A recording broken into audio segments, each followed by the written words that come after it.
Hello everyone, বেশ কিছুদিন আগে আমরা কয়েকদিনের জন্য বাইরে ঘুরতে গেছিলাম আর সেসব কিছু নিয়েই এখন মিনি ব্লগগুলো তোমাদের সঙ্গে পরপর শেয়ার করব। যদিও একটু দেরি হলো, যাই হোক। প্রথম দিন আমরা কিন্তু বাড়ি থেকে বেরিয়ে গেছিলাম আর গিয়ে স্টেশনে কিছুক্ষণ অপেক্ষার পর ট্রেনে উঠে গেছিলাম।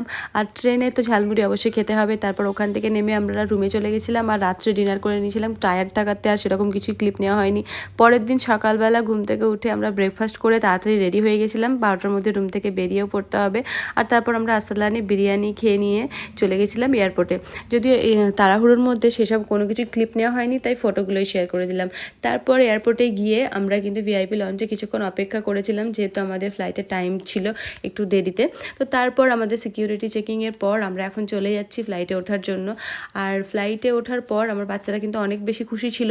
যদিও এটা ওদের প্রথম ফ্লাইট নয়, এর আগে ওরা অনেকবার প্লেনে চেপেছে, কিন্তু যেহেতু তখন ওদের বয়সটা অনেক কম ছিল, তো তাই সেসব স্মৃতি কিন্তু ওদের আর মনে নেই। তাই ওদের কাছে এটাই হচ্ছে ওদের প্রথম ফ্লাইট। যদিও ফটোতে ওরা দেখেছে, কিন্তু তবুও কিছুই মনে করতে পারে না। তাই বারবার বলে যে কেন আমরা অত ছোটোতে প্লেনে চেপেছি, এখন কেন চাপিনি। যাই হোক, ওদের এক্সপিরিয়েন্স কিন্তু অনেক ভালো ছিল, তো সেটাই তোমাদের সঙ্গে একটু শেয়ার করলাম। চলো দেখে নাও ওরা কীরকম খুশি ছিল সেদিন, তারপর আবার কথা বলছি।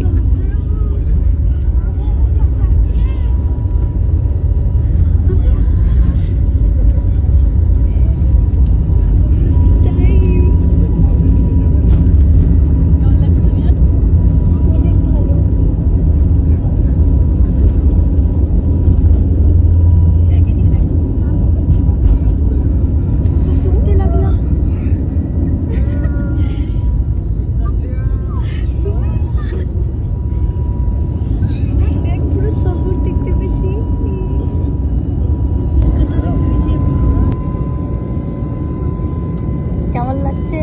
খুব ভালো। এই দেখার কিছু দেখা যাচ্ছে, দেখতে পেলে তোমরা বাচ্চারা ঠিক কতটা খুশি। আর ওদের এই খুশি দেখে আমরাও কিন্তু অনেক বেশি খুশি ছিলাম। আর 2 ঘন্টা জার্নিটা আমাদের মনে হয় যে 10 মিনিটেই হয়তো আমরা পৌঁছে গেলাম, এরকমটা লেগেছিল আমার সেদিন। আর বাচ্চারাও অনেক বেশি খুশি হয়েছিল। আর হ্যাঁ, আমরা এখন যাচ্ছি হায়দ্রাবাদ। আর হায়দ্রাবাদের পরেও আরও অনেক জায়গায় গেছিলাম, সে সব কিছু তোমাদের সঙ্গে শেয়ার করব। তবে একটা 3 মিনিটের মিনি ব্লগে অত কিছু শেয়ার করা সম্ভব নয়। তো আজকে এই পর্যন্তই থাক, আবার তোমাদের সঙ্গে নেক্সট ভিডিওতে শেয়ার করছি হায়দ্রাবাদে পৌঁছে ওখানে কী কী করলাম না করলাম সবটা। তো দেখতে পাচ্ছ আকাশটা, মানে ওপর থেকে নিচটা দেখতে কত, আকাশ নয় যদিও এটা মেঘটা দেখতে কত বেশি সুন্দর লাগছে। যাই হোক, আজকের ভিডিওটা এই পর্যন্তই থাক, দেখা হচ্ছে নেক্সট ভিডিওতে। ততক্ষণ সবাই খুব ভালো থাকবে, সুস্থ থাকবে আর অপেক্ষায় থাকবে আমার মিনি ব্লগের, ঠিক আছে? আর আজকেরটা কেমন লাগলো সেটা কিন্তু কমেন্টে অবশ্যই জানাবে, আর কোন জিনিসটা সবথেকে বেশি ভালো লাগলো সেটা জানাবে। টাটা, দেখা হচ্ছে নেক্সট ভিডিওতে। ততক্ষণ সবাই খুব ভালো থাকবে, সুস্থ থাকবে। বাই।